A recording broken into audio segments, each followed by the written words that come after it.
Hi, this is Nathaniel Williams from the University of California, Davis. I am a proud alum of Truman State University and the author of Gears and God, Technocratic Fiction, Faith, and Empire in Mark Twain's America. What I'm going to talk about today is sort of what I do in that book, which is discuss Mark Twain's technology-themed stories in the context of the other early science fiction that was being published during his lifetime.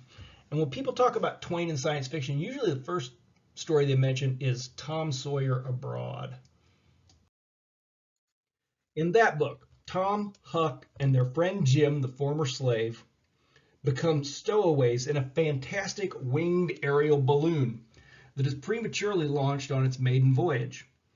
While it's never elaborately described by Twain, the inventor who created it promises that the airship will be an innovation that will astound the world. After the craft's inventor disappears overboard, Tom takes charge and somewhat inadvertently guides the ship across the Atlantic, into Egypt, and through the Middle East. In Tom's adventure, we find a commingling of two American obsessions: exploring faraway locations and adoring new technology. Stories about those things were all over the U.S. at that time.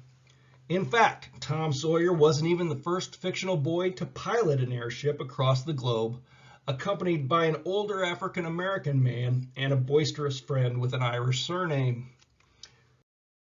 That honor goes to Frank Reed Jr., whose dime novel exploits sent him traveling in submarines and airships with his partners Irishman Barney O'Shea and African-American Pomp.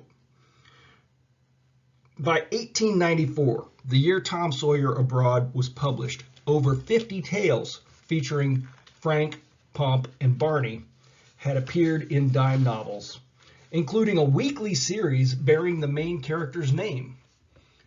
And Frank Reed Jr. was only the tip of the boy inventor iceberg.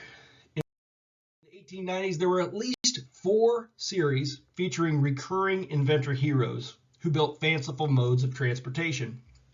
The sheer number of these texts, which were over 300 of them published in a 10-year period, suggests that Americans were very drawn to this material. During the same time frame, Mark Twain wrote 2 books that formed around travel and invention. Before 1894's Tom Sawyer Abroad, he wrote America's greatest technocratic novel, A Connecticut Yankee in King Arthur's Court. The book's protagonist, Hank Morgan, uses his mechanical skills to reinvent 6th century England. Now true, Morgan doesn't build a time machine. He doesn't use any technology to reach his destination. He's actually just hit on the head by an angry subordinate's crowbar at the Hartford Colt Arms factory and travels through space and time to King Arthur's world. But throughout the book, Hank Morgan succeeds because he's able to recreate 19th century technology in 6th century England. Dan Beard's illustrations from the book show the character's change from helplessly hiding from a knight when he first arrives to seizing power and becoming, quote, the boss of Camelot. And also sallying forth in army as Ye Iron Dude. I will come back to that character here in a bit. So what I want to talk about is Twain's place in this spectrum of larger 1880s and 1890s inventor fiction and some of the places where they overlap. Just to discuss where those 2 books appear in relation to other dime novels. In 1868, the first technocratic dime novel, The Steam Man of the Prairies, appeared. The first Frank Reed story came out in 1876. And there were 19 of those serialized between 1880 and 1890, so right up to the point that Connecticut Yankee was published. 2 new series appeared in 1891, 3 years before Tom Sawyer Abroad. And the Frank Reed Library went into weekly publication in 1892, so these were all over the place. And I end this in 1910, partly because that was the year that Mark Twain died, but also it's the first appearance of Tom Swift, the boy inventor, whose exploits were published in hardback series of fiction in novel form, right? Not in these dime novels and paper serials. So that was really a transitional moment in the history of science fiction publishing, as well as Twain's Last Year on Earth. The boy inventor dime novel subgenre appeared in weeklies with names like the Boys Star Library, Happy Days, and the New York 5-Cent Library. They were printed on cheap paper and treated as disposable reading material for young men. They bear kinship to the British Penny Dreadful and the later 20th century American comic book in that respect. Science fiction scholar John Clute has dubbed these 19th century works Edisonades, evoking the spirit of inventor Thomas Alva Edison, who came to prominence during roughly the same time frame. Clute defines an Edisonade as any story in which a U.S. male inventor uses his ingenuity to extricate himself from tight spots. But the invention by which he accomplishes this feat is not, however, simply a weapon, though it will almost certainly prove invincible against any foe. It is also a means of transportation, for the Edisonade is not only about saving the country or planet through personal spunk and native wit, it is also about lighting out for the territory. So when defining these boy inventor stories, Clute borrows from Huckleberry Finn's famous phrase at the end of The Adventures of Huckleberry Finn, when he discusses wanting to light out for the territory. Edisonades portray an idealized version of independent technology creation. In the standard dime novel variant, the invention, whether it's an aircraft, a Land Rover, or submarine, or something else, offers protection from violent attack and serves as a staging ground for other advanced weapons, such as bombs or machine guns, that often far exceed the armaments of the traveling protagonist's opponents. And John Clute has noted that Edisonades' quote, basic story has been an essential shaper of U.S. realpolitik for more than a century, part of an ongoing broader concept of American identity, which blends rugged individualism and technophilia to justify the expansion of power and influence, often around the globe. In my book, I include two maps to show how one series, the Frank Reed Jr. series, conceived of this. The dotted areas on the left are the places where the settings of Frank Reed stories from a 10-year period, 1876 to 1886. And you'll note that those dotted areas are predominantly the American West. Most of these stories occurred within the North American continent. There were a couple of stories that were Arctic stories, and there was one story where he went to Africa, traveled down the Nile, and went into South Africa, but predominantly the American West. By 1894, in 1 year, while these stories were in bi-weekly publication, Frank Reed's stories take place all over the world. He touches most major continents.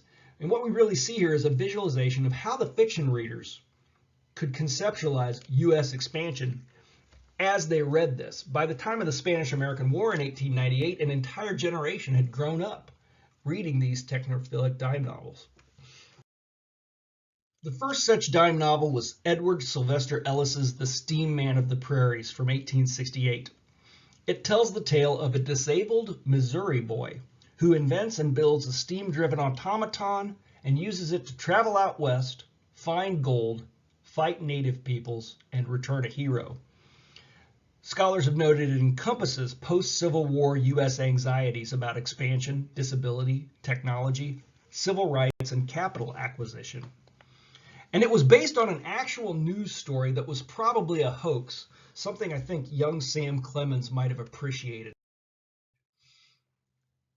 In January of 1868, New Jersey newspapers reported that an inventor had created an over 7-foot-tall automaton powered by steam, but designed to mimic human motion. The Steam Man came complete with a large boiler that served as its stomach and a top hat that operated as a smokestack. And there's a picture of it there in the center of this, and then the second picture is the cover of the Steam Man of the Prairies. While some controversy surrounds whether the real Steam Man actually worked, the picture appeared in papers and it inspired Ellis to write for the Beadle and Adams Publishing Company. The Steam Man of the Prairies is highly episodic. Johnny Brainerd, the hero, is a 15-year-old genius from St. Louis. We're told his mechanical ingenuity bordered on the marvelous. Thus, the Steam Man of the Prairies really is a major shaper in this archetypal American boy genius persona. But he is also described as, quote, small and misshapen, a hump-backed dwarf. Johnny is also a charmer. People immediately like him. So he is essentially portrayed as intellectually but not physically capable of participating in life on the frontier. But his invention gives him mobility. Brainerd hitches his cart to the steam man and teams up with gold miners. Chapters feature him hunting buffalo, confronting and killing a grizzly bear, and other typical Western adventures. Ultimately, the heroes find their canyon encampment blocked by a completely stock character type group of Indian villains. With regret, Brainerd fires up the steam man's boiler to full power and sends him rushing into the barricade where he explodes, resulting in his opponent's mass murder.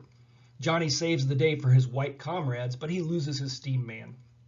However, he uses the gold to pay for an expensive formal education, concluding the text in a standard rags to riches style. In 1876, a rival publisher saw a reprint of the Steam Man of the Prairies and had one of their staff writers, Harry Inton, write an imitation, called Frank Reed and His Steam Man of the Plains. The Toosie Press serialized it in 1876 and then republished it as a standalone novel in their flagship periodical, The 5-Cent Wide Awake Library. The Steam Man of the Plains introduces a 16-year-old Reed, a New Yorker, who builds his steam man and takes him to Missouri, where he and his cousin fight natives, chase buffalo, and find treasure. It's essentially identical to the Steam Man of the Prairies, but unlike Johnny Brainerd, Reed has no disability to overcome, and that theme is lost in this. Toosie Publishers developed an entire series around the inventor Frank Reed, with over 180 tales published, most of them featuring the son, Frank Reed Jr. In 1892, the Reed series blazed a trail when Toosie released the Frank Reed Library, a weekly dime novel series devoted exclusively to the boy inventor's exploits. Each one included an approximately 40,000-word story in its entirety. Science fiction historian Sam Moskowitz notes that this makes it the first regularly published science fiction series. Between 1880 and 1890, this series introduces a new power source, electricity, and features all sorts of vehicles, including airships, submarines, bicycles, electric buckboards, and other oddities. They're also formulaic. Each adventure highlights a single device, no longer reliant on steam and possessing crafts that can traverse sea and air. Frank Reed Jr.'s adventures gradually expand beyond the Wild West into every corner of the world. And I'll note, in one of the earliest stories, he appears in the cover as a knight in armor, although this is bulletproof armor he's invented, and he's using his six-shooter to defend his electric boat from bootleggers on Lake Michigan. But it bears quite a resemblance to the Iron Dude from Connecticut Yankee. For Mark Twain aficionados, however, the most significant member of Reed's stories is probably Pomp, the black sidekick. In the first 3 Frank Reed Jr. stories, Pomp shoots and kills no fewer than 4 white outlaws, always to his friends' approval. But even in the earliest stories, Pomp is simultaneously portrayed as a hero and a buffoon. An example comes in Frank Reed Jr. and His Steam Wonder from 1882, where Pomp wins a barrel of whiskey and gets embarrassingly drunk. It's filled with very stock racial humor. Then, however, mere paragraphs later, he sells the barrel and gives the proceeds to 2 girls Frank has rescued. We're told, quote, Pomp was recognized as a white man after. Now, this story was published 2 years before the famous scene in The Adventures of Huckleberry Finn, where Huck has the realization that the escaped slave Jim is, quote, white inside because of his unselfish behavior. One of the most common frustrations for readers of Huck Finn is the author's odd approach of making Jim noble and intelligent in some scenes while apparently poking fun of him in others. What we find in Frank Reed Jr. is proof that Mark Twain wasn't the only 19th century American author trying to craft a sympathetic black character with very problematic results. Like Jim, Pomp is alternately portrayed as a 3-dimensional hero and a one-dimensional ethnic caricature. The Reed story's success inspired the publisher to create a second boy inventor hero, Jack Wright, whose exploits were serialized in the Boys Star Library and ultimately produced 121 separate stories. Jack Wright's companions are an old salt sailor named Tim Topstay and a Dutch electrician named Fritz. So there's more ethnic humor throughout these things. In 1894, Toozy's Happy Days featured a race between the two boy inventors, what modern comic book fans might call a team-up or a crossover. It was entitled Jack Wright and Frank Reed, Two Young Inventors, or Brains Against Brains. And in that story, Jack Wright wins, but he gives his prize money to charity, and Frank only loses because he had to stop to help someone. Street and Smith publishers got in on the act and developed a series for their Nugget library featuring a young inventor named Tom Edison Jr. 11 stories appeared during the boy inventor craze's zenith between 1891 and 1892. The titular hero's father is an inventor, although the story makes it very clear he is not the Thomas Alva Edison. Nugget Library liked to do that. They used a similar marketing tactic with their boxing stories with a character named John L. Jr., with the name implying that he was somehow related to then heavyweight champ John L. Sullivan. But if borrowing Edison's name wasn't enough of a draw, the stories were attributed to the pseudonym Philip Reed, implying the tie to Toozy's boy inventor in that on the cover. The example I have here, Tom Edison Jr.'s Electric Sea Spider, featured an aluminum craft that propels itself along the sea's surface with legs similar to a water bug. Not soon after Tom Edison Jr.'s final story appeared, Street and Smith debuted a new boy inventor, Electric Bob, whose adventures are so idiosyncratic that many scholars read them as Edisonade parodies. Most of Bob's vehicle weapons are giant motorized animals. For example, this story contains a 32-foot tall electric ostrich with a gizzard that contains an enlarged revolver cylinder holding 25 Winchester rifle cartridges.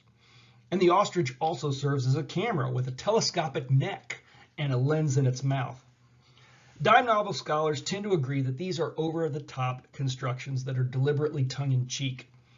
Street and Smith publishers' willingness to call attention to the absurdity of some Edisonades is, of course, a backhanded compliment to the subgenre's success and popularity. A Connecticut Yankee in King Arthur's Court is Mark Twain's contribution to the Edisonades. Protagonist and narrator Hank Morgan embodies the confident, technologically savvy, and imperialistically minded hero of the Edisonades as he attempts to shape 6th century England into his own preferred image. Comparing Twain's work to these dime novels, however, is somewhat inexact.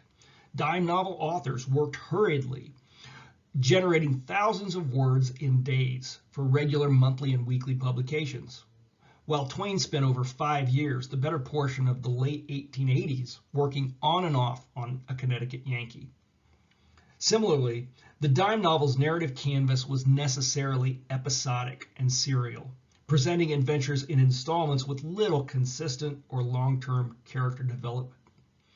Twain's first-person narrative allows frequent moments of interior reflection by its protagonist, including incidents where he elaborates on the broader cultural ideas that inform his grand schemes.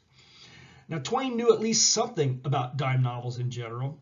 He was aware of dime novelist Ned Buntline's work and name-dropped Buntline's story, The Black Avenger of the Spanish Main, in The Adventures of Tom Sawyer. But there's no hard proof that Twain read inventor stories such as Frank Reed Jr. or Jack Wright, although a number of studies have suggested that he knew of the industry's output. But the Edisonades' success make it understandable why Twain might have a sense that there was a market for technocratic fiction. And I want to make it clear, I'm not arguing that Twain borrowed from these dime novelists or that he even read them, and nor do I think that they plagiarized Twain. What I am presenting are several areas where they share common themes.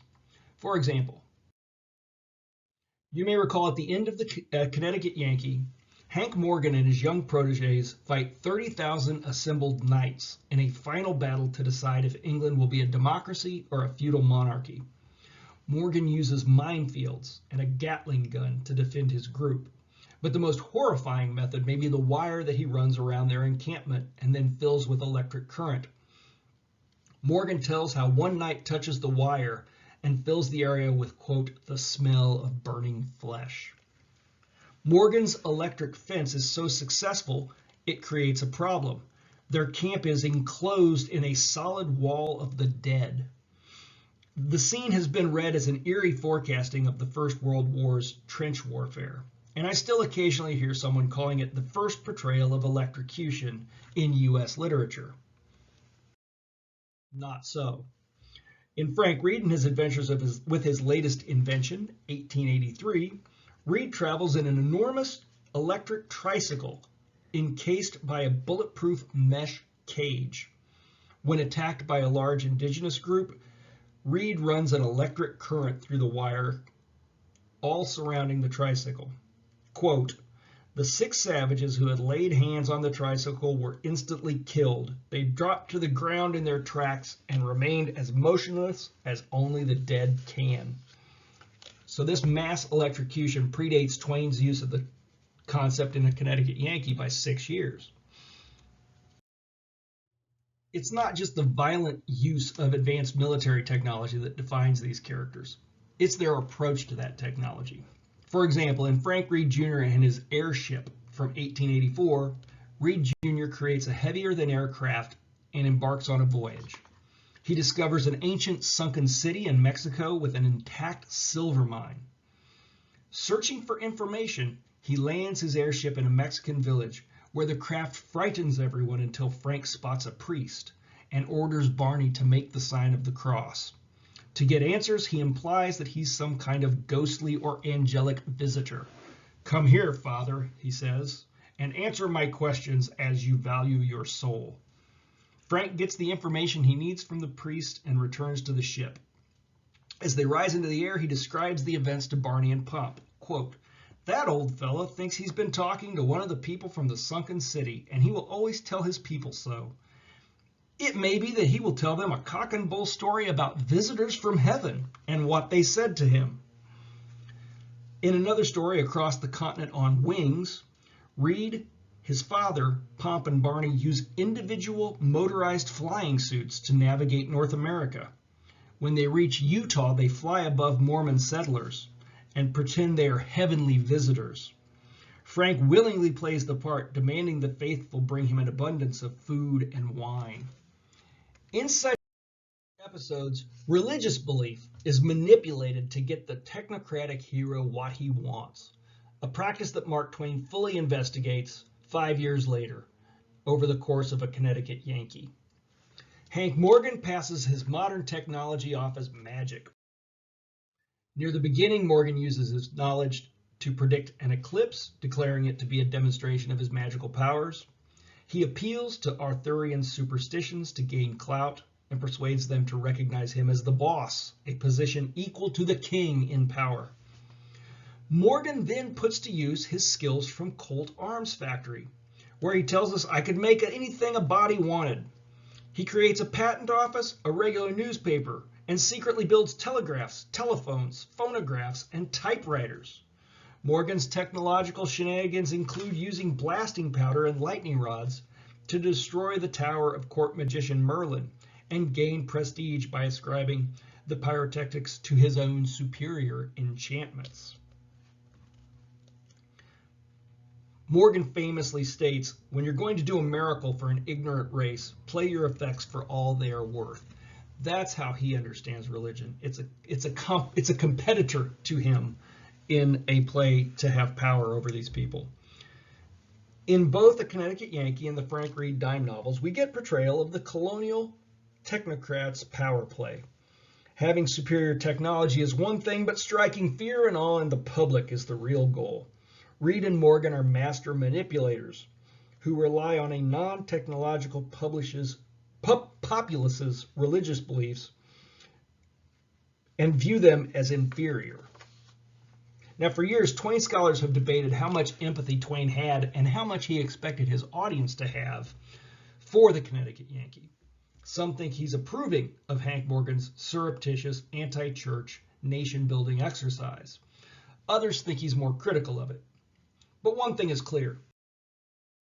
By 1900, over a decade after he wrote A Connecticut Yankee, and 2 years after the U.S. had kept the Philippine Islands and other territories after the Spanish-American War, Twain loudly condemned such usurpations of power in foreign lands. In interviews after his round-the-world tour, he noted, "I left these shores at Vancouver a red-hot imperialist. I wanted the American eagle to go screaming into the Pacific. But I have thought some more since then, and I have read carefully the Treaty of Paris, and I have seen we do not intend to free, but to subjugate the people of the Philippines. We have gone there to conquer, not to redeem. And so I am an anti-imperialist. I am opposed to having the eagle put its talons on any other land." If there's a key text between A Connecticut Yankee's ambiguous critique of American empire and Twain's public coming out as an anti-imperialist in 1900, it's his neglected masterpiece, Tom Sawyer Abroad. Twain takes his most famous protagonist and makes him a mouthpiece for American exceptionalism. By grafting Tom Sawyer's brash naivete to the well-established dime novel template, he subverts the Edisonaids' pro-expansionist themes. And I want to focus on one scene near the conclusion particularly, when Tom and company fly around the Sphinx. Huck Finn, who's our narrator, explains, "We landed Jim on top of the head with an American flag to protect him, it being a foreign land." After sailing away, they return to find 2 or 3 wee puffs of white smoke below the Sphinx and men hauling a long ladder up to the Sphinx's back. They realize that Jim is under attack by the locals and that the smoke is gunfire. When they pick him up, Huck tells us,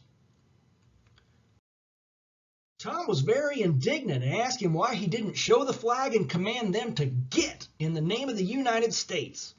Jim said he'd done it, but they never paid no attention. Tom said he would have this thing looked into in Washington and says, 'You'll see that they'll have to apologize for insulting the flag and pay an indemnity too on top of it, even if they get off that easy.'" Tom's faith in American authority is rooted in superior military power. The italicized "that" in his declaration carries implication of military action, something far worse than reparations. Much as he does during the makeshift escape at the end of Adventures of Huckleberry Finn, Tom Sawyer ignores Jim's understandable fear of bodily harm and instead focuses on the cultural narrative as he understands it. In this case, Tom's perceptions of their exploration and the Egyptians' attack tie to U.S. policies of the time. Lewis J. Budd, Earl Bryden, and others have noted that the likely inspiration for this scene was an international incident in 1891 between the U.S. and Chile over the mobbing of American soldiers. The so-called Valparaiso incident was a wharfside fight between U.S. Navy seamen and Chilean military personnel that escalated into a mob attack against American soldiers. The soldiers were subsequently arrested. The October 17, 1891 Chicago Daily Tribune read, "It was a bloody fray, Americans stabbed in back by cowardly Chileans." Such reports infuriated U.S. citizens, and within 10 days, both politicians and the public were calling for Chile to make reparations. And things ended and were settled when Chile paid a $75,000 indemnity. Tom's understanding of his world has been shaped and limited by his understanding of history and events. And this is Twain's allusion to that event that allows the reader to see what he's commenting on. The possibility of military retaliation is so natural that for Tom it remains virtually unstated. Tom's suggestion that Egypt may not get off that easy represents his understanding of international politics. Now, if you've been paying attention, you can probably guess Mark Twain wasn't the first person to use the Valparaiso incident in a technocratic story. In March of 1892, just 6 months after the incident, Street and Smith published Tom Edison Jr. and his Chilean Explorer, or the Sea and Air Terror. Its contents are much closer to what we would expect from an Edison aid. Edison Jr. has an aircraft that converts to a submarine, and he engages in aerial bombing of the militarized Chilean fleet. He even joins sailors who are attacked by a Chilean mob. We're told the Chileans must want a, quote, second edition of the real-life attack against American seamen in October 1891. At the story's end, Tom bombs a torpedo boat in the Valparaiso harbor and blows his airship's whistle, stating, quote, "It is the scream of the American eagle. Mind you behave yourselves and be good boys, or he will come back and give you a more severe lesson." When we view Tom Sawyer Abroad in contrast with this contemporaneous dime novel, its skepticism and distrust of American technophilia becomes even more apparent. Tom Edison Jr.'s response is brazen jingoism backed by a display of technological superiority. Tom Sawyer appears just as cocksure and intelligent, but his adventures are steeped in irony, beckoning readers to question their young white protagonist's authority in a way that most Edisonites did not. When Huck asks if all countries have to make payments as apologies when they've done wrong, Tom curtly says, "Yes, the little ones does," and the matter is settled. In conclusion, Twain understood Americans' perceptions of themselves and how technology and expansion factored into that self-awareness. In Tom Sawyer Abroad, he appropriates elements of the boy inventor story to critique U.S. hubris regarding technology and military might. So Mark Twain's contribution to the tradition of boy inventor novels is really that irony, voicing a distrust, perhaps not in technology, but in the Americans who wield it. Thank you.